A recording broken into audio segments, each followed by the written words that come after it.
mot qu'on a entendu à 2-3 reprises également, ce que tu disais, c'est le mot non-dualité. Qu'est-ce que ça t'évoque pour toi, non-dualité? Alors, non-dualité, si je suis le fil de ce que je disais juste avant sur l'éveil naturel, par exemple, lorsque je suis le rythme du vivant, au lieu de suivre le rythme que je pense que je devrais suivre, ou le rythme culturel, ou le rythme familial, quand j'arrive à m'extraire de de ces influences, de ces mémoires, alors je vais trouver un autre rythme. Et là, on pourrait parler d'une non-dualité du rythme. Ça veut dire que je vais être un avec le rythme de la nature, le rythme du vivant, le rythme, pourquoi pas le rythme de l'univers, le rythme de mon organisme, le rythme de mes phases de vie. On a des phases de vie, 20, 30, 40 ans, 50 ans, on peut vivre en famille ou pas, il y a des phases, et donc on va suivre cela, ce mouvement-là. La non-dualité, c'est en fait, je dirais originellement, une des voies spirituelles qu'on retrouve bien sûr en Orient, mais aussi en Occident, et aussi dans le chamanisme. C'est une façon d'appréhender la voie de la conscience de soi par le fait d'aller directement rencontrer notre véritable nature, que j'appelle la présence, pour, je dirais, grandir et travailler à partir de cette expérience de présence. Donc la présence, ce n'est pas quelque chose que je vais trouver plus tard, au bout d'un certain nombre d'années de méditation et de thérapie, mais dans l'instant, c'est déjà là. Et donc, reconnecter cette présence, et ensuite grandir avec elle, j'ai déjà parlé de l'éveil naturel, et de sentir dans cette expérience de présence, même si elle est que momentanée, quelques secondes, quelques minutes, quelques jours, que dans cet espace-là, je vais vivre une forme de plénitude, une forme de reliance évidente, qui fait que j'ai moins besoin de courir après les choses, parce que ce dont j'ai besoin, existentiellement, et parfois affectivement, est déjà ici dans mon cœur, dans mon corps et autour de moi, et avec les autres personnes s'il y a d'autres personnes. Donc j'ai pas besoin d'aller courir pour trouver ce qui me manque. Dans cette expérience de plénitude, j'ai pas besoin de rajouter quelque chose ou d'enlever quelque chose pour ressentir la complétude du moment présent. Et ça, c'est, on pourrait dire, comme une expérience de non-dualité, parce que je suis plus en dualité entre le maintenant et le plus tard, entre le avant et le maintenant. Je me sens complet dans l'instant présent. Et dans cette expérience, il peut y avoir comme un approfondissement. Et progressivement, la présence va m'enseigner cette non-dualité, c'est-à-dire qu'il n'y a pas de séparation entre moi et mon environnement, entre moi et l'autre. C'est-à-dire dans le fond des choses. En apparence, je fais toujours la différence entre l'arbre et moi, entre toi et moi, entre une maison et moi. Mais dans le fond, j'ai un ressenti de non-séparation, d'unité, comme si mon corps, c'était tout ce qui m'entoure, comme si tout ce qui m'entourait, les personnes y compris, étaient des parties de ce que je suis, des parties de la conscience que je suis, des parties du grand être que je suis.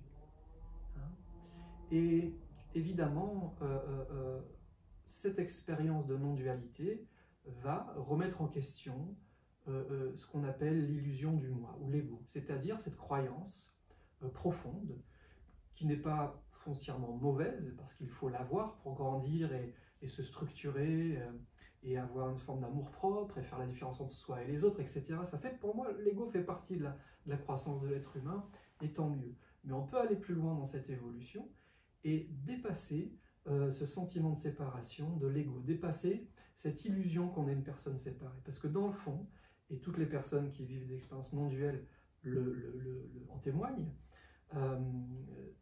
nous ne sommes pas séparés. Et cette sensation d'être une individualité coupée du reste du monde et des êtres, c'est juste, je dirais, comme une espèce d'hypnose de l'esprit, comme un système de croyance. Et du coup, je vais être dans mon petit cocon ou ma prison, ça dépend comment on voit les choses, en essayant de me débrouiller tout seul, de faire que ce que j'aime, de faire fi de ce qui se passe autour de moi, dans le monde, dans la société, et de me préoccuper que de moi. Et quand on prend de plus en plus conscience que ce moi, c'est juste une fabrication de la culture, une fabrication du mental, en fait, on dit, mais en fait, non, derrière moi, il y a quoi, il y a qui? Et évidemment, dans cette expérience, derrière ce qu'on croit être soi-même, il y a quelque chose de plus profond, de plus vaste, de plus ouvert et de non séparé. Et progressivement, en me familiarisant avec la dimension non duelle de la présence, je vais me rendre compte que cet ego, je dirais, est vraiment une pensée, une fabrication, un sentiment qui n'est pas complètement naturel.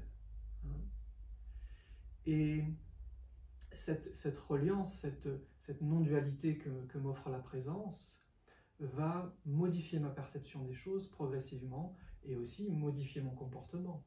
Je vais me rendre compte que tout ce qui est autour de moi, c'est comme une partie de moi. Tout ce qui est autour de moi est une expression merveilleuse de la vie, de la présence. Et j'ai un sentiment naturel de respect, de bienveillance qui découle de ça. Je ne vais plus pouvoir traiter les êtres et aussi les objets de la même façon.